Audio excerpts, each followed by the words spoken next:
La noche en que todo cambió no fue cuando firmé el divorcio. Fue cuando el juez levantó la vista, leyó un nombre en un documento que yo llevaba escondido en el bolso y dijo con voz seca: «Señora, a partir de este momento, esto ya no es un trámite privado». El salón quedó en silencio. Las copas dejaron de sonar y por primera vez vi cómo la sonrisa de mi exesposo se deshacía frente a todos. Pero para entender por qué ese instante importó tanto, hay que volver al día en que él creyó haberme quitado todo. Nunca olvidaré la mañana en que terminó oficialmente mi matrimonio. El edificio del juzgado olía a papel viejo y café recalentado, como si miles de decisiones ajenas se hubieran quedado atrapadas en las paredes. Cuando salí, el sol de mediodía caía sin piedad sobre la explanada. Yo llevaba un bolso gastado, un folder manila delgado y una sensación de vacío que no sabía nombrar. Héctor ya me estaba esperando junto al auto. Su auto. También su casa. Eso decía el papel que acabábamos de firmar. 27 años de matrimonio reducidos a un par de párrafos legales. Él sonreía como quien acaba de cerrar un buen trato. «Todo quedó claro», dijo sin mirarme. «No hay nada más que hablar». Asentí, no porque estuviera de acuerdo, sino porque ya no tenía fuerzas para discutir. Entonces hizo algo que todavía puedo ver con una claridad dolorosa. Héctor se quitó el anillo de bodas, lo sostuvo entre dos dedos, lo giró para que brillara un segundo bajo el sol y lo dejó caer a mis pies. El anillo rebotó contra el concreto con un sonido seco. ¡Clac! Un ruido pequeño pero brutal. Me quedé mirando ese círculo dorado como si fuera una pieza de alguien más, no mía. Él rió. «Ya no lo vas a necesitar», dijo. «Yo sí tengo planes». Subió al auto, cerró la puerta de un golpe y se fue. Me quedé sola con el ruido del tráfico y ese anillo frío frente a mí. Lo recogí despacio. Tenía un rayón por dentro, el mismo que le hice años atrás cuando trabajaba hasta tarde, y se me atoró en una herramienta. Pensé con una ironía amarga que ese rayón había sobrevivido más que nuestro matrimonio. No lloré. No ahí. Guardé el anillo en el bolso y caminé hasta la parada del camión. Nadie me miraba. Para los demás, yo era solo otra mujer de mediana edad esperando transporte. Para mí, era el inicio de algo que no quería aceptar. El trayecto fue largo. Pasamos por avenidas que antes recorría en coche, por tiendas donde compraba para una familia que ya no existía. Bajé varias cuadras después frente a la casa vieja de mis padres. La fachada estaba descascarada, el portón oxidado, el jardín convertido en tierra dura y maleza. Nadie había vivido ahí desde que ellos murieron. Empujé la puerta con cuidado. El aire adentro estaba quieto, cargado de polvo y recuerdos. Olía a madera vieja y a café, como las mañanas de mi infancia. Dejé el bolso en el suelo y me quedé de pie un momento escuchando el silencio. «Ya volví», murmuré, aunque no como quería. Recorrí las habitaciones lentamente. El sillón donde mi padre se sentaba a leer seguía frente al televisor apagado. En la cocina, una taza despostillada descansaba en el mismo estante. Pasé la mano por la mesa y sentí el polvo pegarse a mis dedos. Todo estaba detenido en el tiempo, menos yo. Me senté en el sillón y sin darme cuenta, el cansancio me venció. Dormité un rato, con el cuello torcido y el corazón pesado. Cuando desperté, la luz había cambiado. El sol entraba en diagonal por las persianas torcidas, dibujando rayas doradas en el piso. Decidí limpiar un poco, no por orden, sino por necesidad. Empecé en el cuarto de mis padres. El ropero guardaba ropa vieja, olor a jabón y naftalina. El buró tenía cajones llenos de papeles, fotos amarillentas, recibos.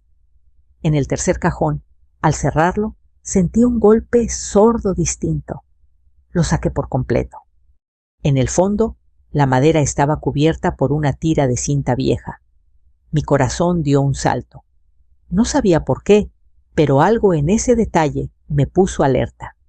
Despegué la cinta con cuidado y encontré un sobre plano oculto contra la madera. Mi nombre estaba escrito al frente con la letra firme de mi padre. Para cuando te dejen sin nada. Me senté en la cama, el sobre temblando en mis manos. Mis padres no eran gente de grandes discursos. Eran de trabajar en silencio, de ayudar sin anunciarlo. Abrí el sobre. Dentro había una tarjeta bancaria y una nota corta escrita con la letra de mi madre.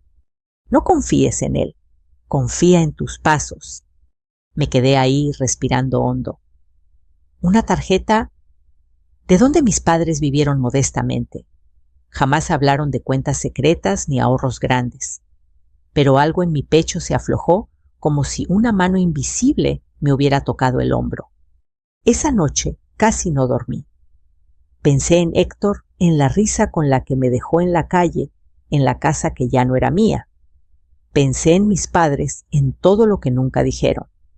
Al amanecer, tomé una decisión. Me puse la ropa más decente que tenía, guardé la tarjeta en la cartera y salí rumbo al banco.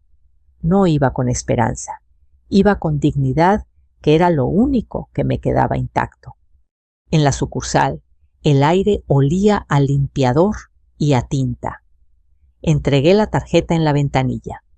La joven tecleó unos segundos, levantó la vista y frunció el ceño.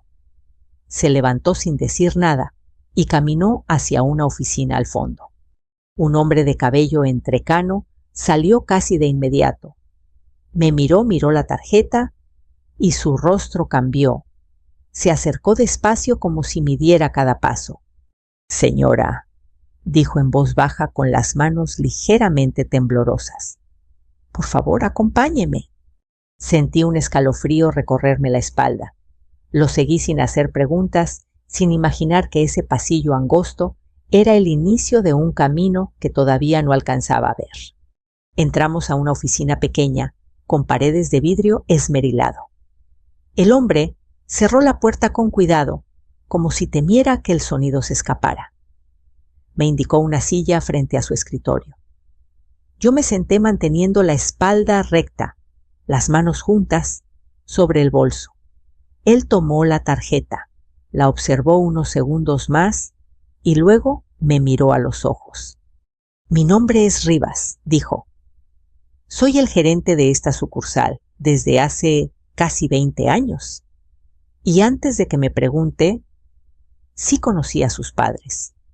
Esa frase me desarmó. No esperaba escuchar sus nombres ahí en un lugar tan impersonal. Rivas respiró hondo, como quien decide abrir una puerta vieja. «Su padre venía seguido», continuó. «No hablaba mucho. Siempre decía que el dinero no debía hacer ruido. Su madre se quedaba sentada leyendo revistas mientras él hacía trámites pequeños. Nunca presumieron nada». Yo asentí sin saber qué decir. Rivas giró el monitor, pero no hacia mí. Todavía no. «Este no es un trámite común», añadió, «y necesito que me escuche con atención». Me explicó que la tarjeta pertenecía a una cuenta abierta hacía más de 15 años.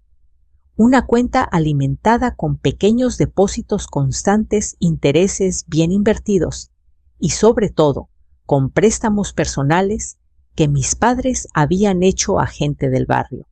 Nada enorme. Cantidades que ayudaban a otros a levantarse sin hundirlos en deudas. Pagos devueltos cuando se podía. A veces nunca. Su padre decía que si alguien caía, había que darle piso, no empujarlo más, dijo Rivas con una sonrisa triste. Una vez se detuvo. Una vez me salvó a mí. Levanté la vista. Yo estaba a punto de perder mi casa, confesó. Mis hijos eran pequeños. Él entró aquí con efectivo y pagó lo que debía. No me pidió nada a cambio. Solo me dijo, cuando puedas ayuda a alguien más.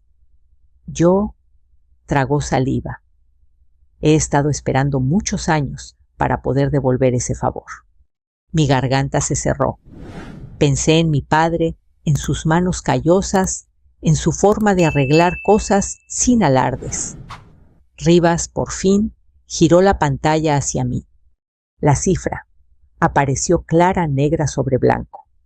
No era una fortuna absurda, pero era mucho más de lo que jamás imaginé que mis padres hubieran reunido. Sentí que el aire se me iba. Esto no puede ser correcto, susurré.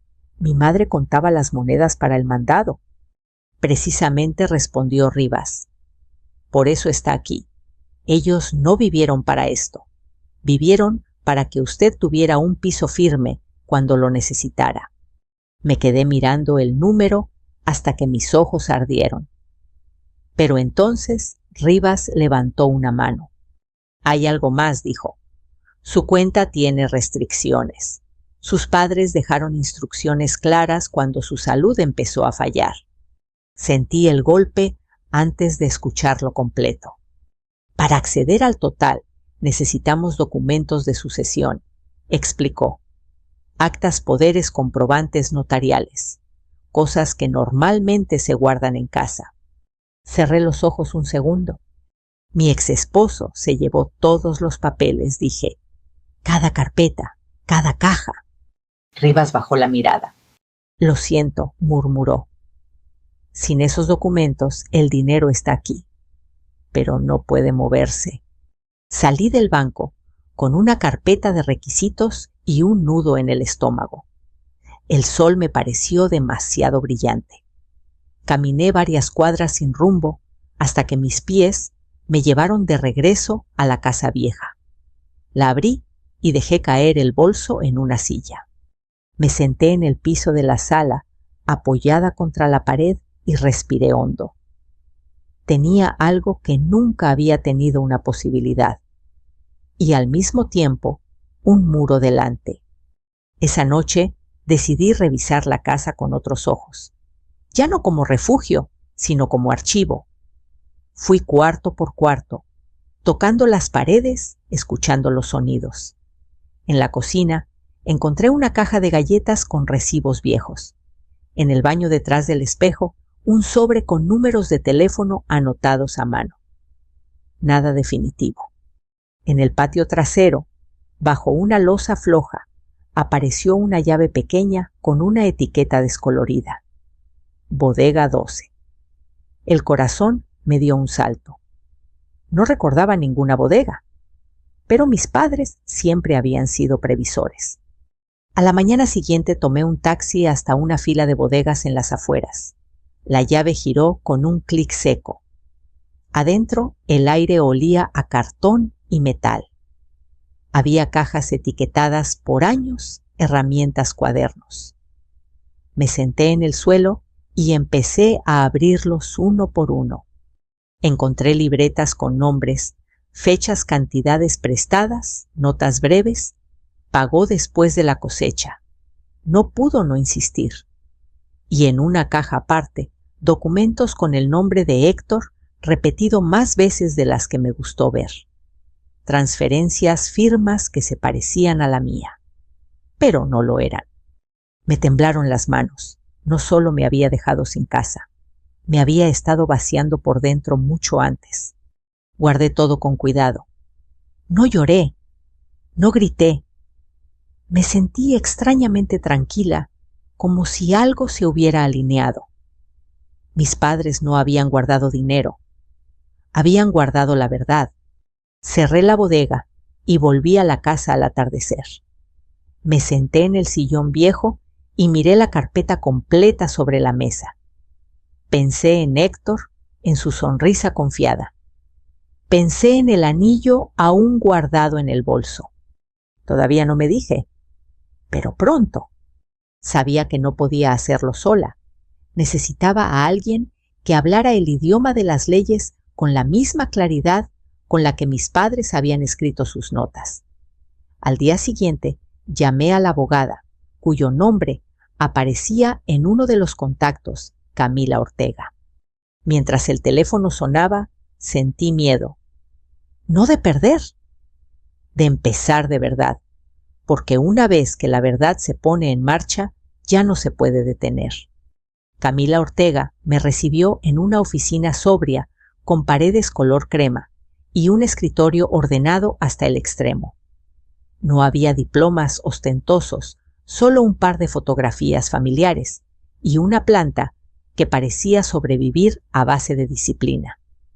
Era una mujer de unos 40 y tantos, cabello recogido, mirada directa.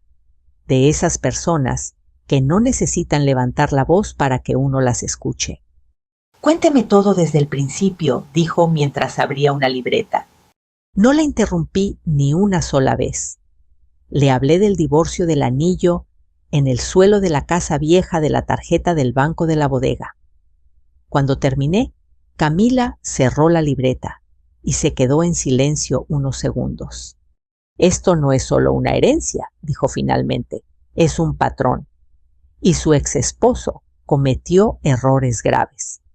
Se inclinó hacia adelante y empezó a señalar los documentos.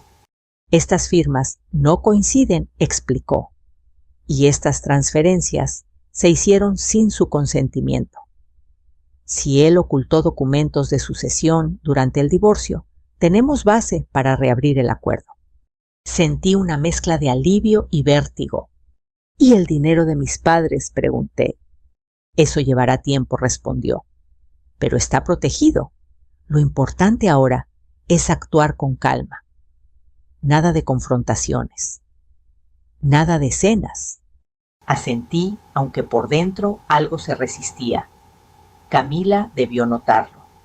«Entiendo lo que siente», añadió, «pero la justicia no se mueve con prisa. Se mueve con pruebas». Salí de su oficina con una lista clara de pasos y una advertencia firme: no provocar a Héctor. No todavía. Caminé varias cuadras antes de darme cuenta de que estaba temblando. No de miedo, sino de algo más difícil de nombrar. Determinación, quizá. Esa misma tarde, mientras compraba lo básico para la cena, escuché su voz en el supermercado. «Mira nada más», dijo Héctor, lo suficientemente alto. «Pensé que te habías ido del barrio». No lo miré de inmediato. Conté mentalmente hasta 3. «Solo vine por pan», respondí. «Ah», rió. «Pensé que ya no podías pagar ni eso». Sentí las miradas alrededor, el silencio incómodo. Levanté la vista y lo miré por primera vez desde el juzgado. «Cuídate, Héctor», dije con calma. «El mundo da vueltas». Su sonrisa vaciló apenas un segundo. Luego se encogió de hombros y se fue. Yo pagué y salí con el corazón latiendo fuerte, pero la espalda recta. Camila tenía razón. No era momento de hablar. Era momento de observar. Los días siguientes los dediqué a ordenar todo. Hice copias, clasifiqué fechas, subrayé incongruencias. Cada documento era una pieza de un rompecabezas que empezaba a tener forma. Descubrí préstamos a nombre de Héctor que jamás se pagaron. Cargos hechos, mientras yo aún creía que teníamos una cuenta conjunta honesta. Una noche, mientras revisaba una libreta vieja de mi padre, encontré una nota distinta. No hablaba de dinero, sino de nombres, personas. Entre ellos uno resaltaba Lic, Saldaña. Recordé vagamente ese apellido. Al día siguiente pregunté en el barrio. Una vecina me confirmó que Saldaña era juez retirado, amigo de mi padre desde hacía años. Vivía aún en la ciudad. Fui a verlo con cautela, sin documentos, solo con una historia. Me escuchó con atención, sin interrumpirme. Al final, negó con la cabeza. «Tu padre siempre pensó que la verdad debía tener respaldo», dijo, «y que cuando llegara el momento debía mostrarse donde más doliera a la luz. No me dio consejos legales, no los necesitaba, me dio perspectiva. Esa misma semana supe por una conocida que Héctor planeaba una fiesta de compromiso con Valeria, grande, abierta, en un salón donde medio barrio iba a estar presente. Llamé a Camila esa noche. Ya lo sé, dijo. Y te lo repito, no hagas nada impulsivo. Colgué y me quedé sentada en la sala, con la carpeta cerrada sobre la mesa. Pensé en mis padres, en su forma de hacer las cosas sin ruido. Pensé en el banco en Rivas temblando al ver mi nombre. Pensé en Héctor tan seguro de que todo estaba resuelto. No quería venganza, quería equilibrio, que las cosas volvieran a su lugar. Tomé la carpeta y la abrí una vez más. Leí cada página con calma, no para convencerme, sino para prepararme, porque si iba a hablar, lo haría con la voz firme y con pruebas. Apagué la luz y me fui a dormir con una certeza nueva. La verdad ya no estaba escondida. Solo estaba esperando el momento correcto para salir. La mañana siguiente desperté antes de que sonara el despertador. La casa vieja estaba en silencio, pero ya no se sentía vacía. Había algo distinto en el aire, como si los muros hubieran dejado de observarme con lástima y ahora lo hicieran con paciencia. Me preparé café y me senté a la mesa con la carpeta abierta frente a mí. No para leerla de nuevo, sino para pensar. Camila había sido clara, cada paso debía estar bien medido. Pero también sabía algo que ella no había dicho en voz alta. Héctor no solo había sido descuidado, había sido arrogante. Y la arrogancia siempre deja rastros. Empecé por lo más simple. Llamé a personas cuyos nombres aparecían en las libretas de mi padre. Gente común, un mecánico, una costurera, un agricultor que ahora vivía a las afueras. No les pedí nada, solo pregunté. Muchos se sorprendieron al oír mi apellido. Algunos guardaron silencio unos segundos antes de hablar. Tu papá nos ayudó cuando nadie más lo hizo, me dijo una mujer mayor. Nunca quiso que lo mencionáramos. Cada conversación añadía contexto, no solo sobre el dinero, sino sobre la manera en que mis padres habían vivido discretos, atentos, dejando huellas sin firmarlas. Y entre esas huellas aparecía el nombre de Héctor más veces de lo que yo hubiera querido aceptar. Una tarde, revisando un archivo digital viejo en una memoria USB que encontré en la bodega, descubrí correos electrónicos impresos, mensajes entre Héctor y alguien del banco fechados antes del divorcio. No decían mucho, pero insinuaban movimientos planeados, transferencias temporales, firmas resueltas. Sentí una punzada de rabia, no explosiva, sino profunda, de esas que se asientan en el pecho y pesan. Me levanté y caminé por la casa tocando las paredes como para recordarme dónde estaba. Respiré hondo. Esto no iba de emociones, iba de claridad. Al anochecer fui a ver a Rivas al banco. No tenía cita, pero cuando mencioné mi nombre me hicieron pasar. Esta vez no temblaba. Me ofreció agua y cerró la puerta con cuidado. Necesito confirmar algo, le dije. No le pido que rompa ninguna regla, solo que me diga si estas fechas coinciden con movimientos que usted recuerde. Le mostré copias de los documentos. Rivas los revisó en silencio. Su mandíbula se tensó. Esto, dijo al fin, esto no debió hacerse así. No añadió más. No necesitaba hacerlo. Su reacción era suficiente. Me devolvió los papeles con manos firmes. Hizo bien en venir con una abogada, añadió. Y gracias por confiar en mí. Cuando salí, el cielo estaba naranja. Pensé en cuántas veces había pasado por esa calle sin ver realmente dónde estaba parada. Ahora cada paso tenía peso. Esa noche, al llegar a casa, encontré un mensaje en el teléfono. Un número desconocido. Rosa, supe que estuviste en el banco. No sé qué estás intentando, pero no te conviene. Lo leí 2 veces. No respondí.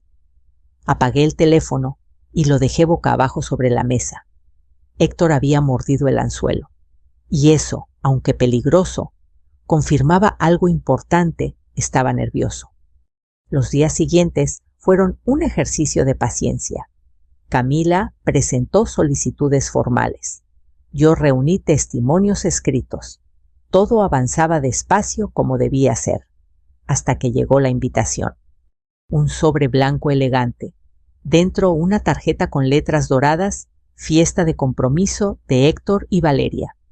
Fecha, hora, lugar. Un salón conocido, amplio, visible. No era solo una celebración, era una declaración. Sostuve la invitación un largo rato. No había sido enviada por error. Era una provocación, una forma de decir, mírame, ya gané. Llamé a Camila de inmediato. No vayas, dijo sin rodeos. Todavía no. No voy a ir a gritar, respondí. Voy a estar presente. Hubo un silencio al otro lado. Rosa, empezó. Voy a llevar papeles, añadí, no palabras. Camila suspiró. Entonces hazlo bien, dijo. Nada de escenas, nada de acusaciones directas. Si vas a entrar, entra con la verdad en la mano. Colgué y me quedé mirando la invitación. Pensé en mi padre, en su forma de resolver conflictos sin prisa, pero sin esconderse. Pensé en mi madre, en su mirada firme cuando algo no estaba bien. Esa semana me preparé en silencio. No compré ropa nueva. Elegí un vestido sencillo, limpio, sobrio. No buscaba destacar. Buscaba sostenerme.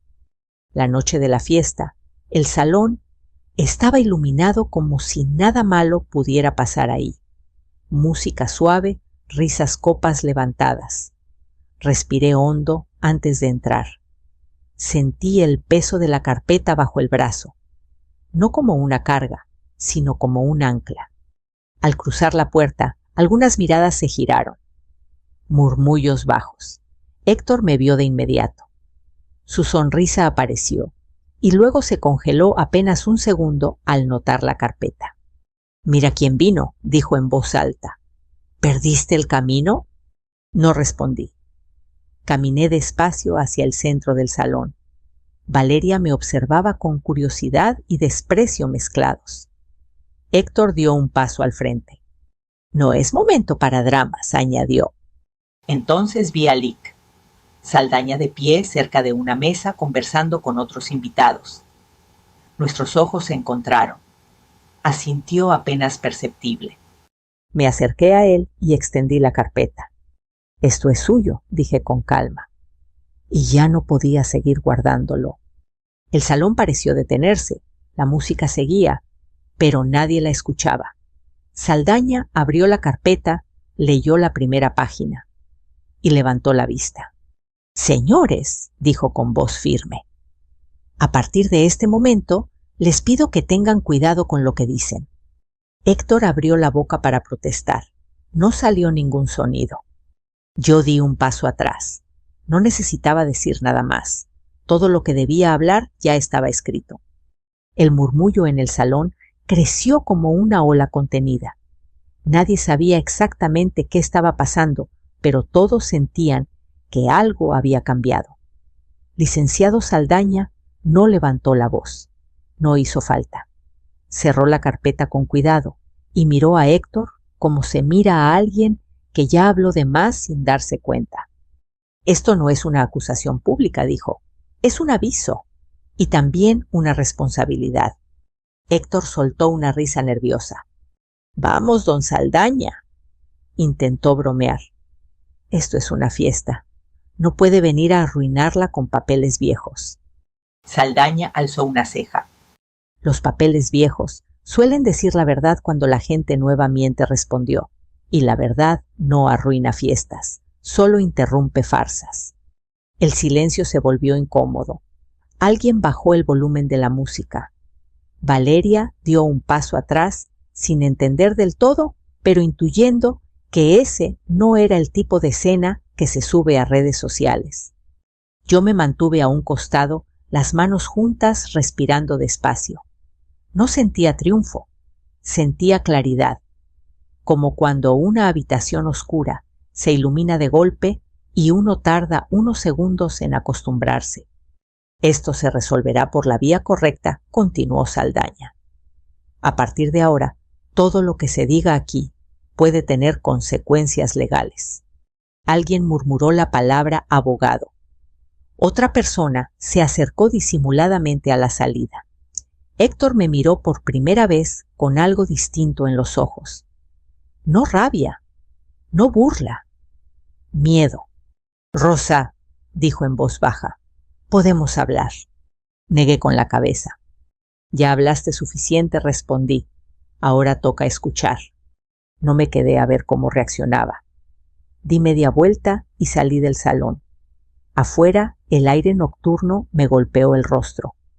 Caminé unos pasos y me apoyé contra la pared. Las piernas me temblaban. No de arrepentimiento, de descarga. No pasó mucho tiempo antes de que Camila me llamara. ¿Qué hiciste?, preguntó sin rodeos. Entregué la carpeta, respondí. A la persona correcta. Hubo un silencio largo al otro lado. Bien, dijo al fin. Entonces, ahora sí no hagas nada más. Déjalo avanzar. Los días siguientes fueron extraños. El barrio parecía el mismo, pero yo no. Algunos vecinos me miraban con curiosidad renovada. Otros evitaban el contacto visual. Supe por comentarios sueltos que la fiesta se había disuelto temprano, que Héctor y Valeria se fueron por separado, que alguien llamó a un abogado esa misma noche. Camila presentó la solicitud formal para reabrir el acuerdo de divorcio. Esta vez, el proceso avanzó con una velocidad distinta. No rápida, pero firme. Cada documento que entregábamos encajaba con otro. Cada inconsistencia se hacía visible. Héctor intentó contactarme varias veces. Mensajes largos, luego breves. Después, llamadas perdidas. No respondía a ninguna. No por rencor, sino porque ya no era necesario. Un mes después, me senté frente a un juez en una sala sobria, sin público ni dramatismos. Héctor estaba al otro lado con el traje arrugado y la mirada cansada. Cuando se mencionaron las firmas falsas, bajó la cabeza. Cuando se habló de los documentos ocultos, no dijo nada. La resolución no fue espectacular. No lo fue nunca. Fue justa. Se revisaron bienes, se restituyeron, partes, se ordenaron compensaciones. El dinero de mis padres quedó finalmente a mi nombre con todas las formalidades cumplidas. No sentí euforia, sentí descanso. Al salir del juzgado, el cielo estaba gris. Caminé despacio, saboreando cada paso. Por primera vez en mucho tiempo, no tenía prisa. Con una parte del dinero arreglé la casa vieja, no para hacerla nueva, sino para que respirara otra vez. Pinté las paredes, arreglé el jardín, dejé el sillón de mi padre donde siempre estuvo. Doné otra parte en silencio a personas que necesitaban lo mismo que mis padres alguna vez dieron piso firme. Una tarde llevé el anillo de bodas al panteón. Me arrodillé frente a la tumba de mis padres y lo dejé ahí sobre la piedra fría. Gracias, susurré, por enseñarme a no esconderme. El viento movió las hojas de los árboles. Me levanté y caminé de regreso a casa. No miré atrás. Si esta historia resonó contigo, si en algún momento sentiste que te habían dejado sin nada, quiero que sepas algo. La dignidad no se pierde cuando otros te la niegan. Se pierde cuando tú dejas de creer en ella. Cuéntame qué parte te tocó más. Dime desde dónde estás escuchando esta historia. Aquí seguimos compartiendo relatos que no gritan, pero permanecen. Suscríbete si quieres acompañarnos en este camino.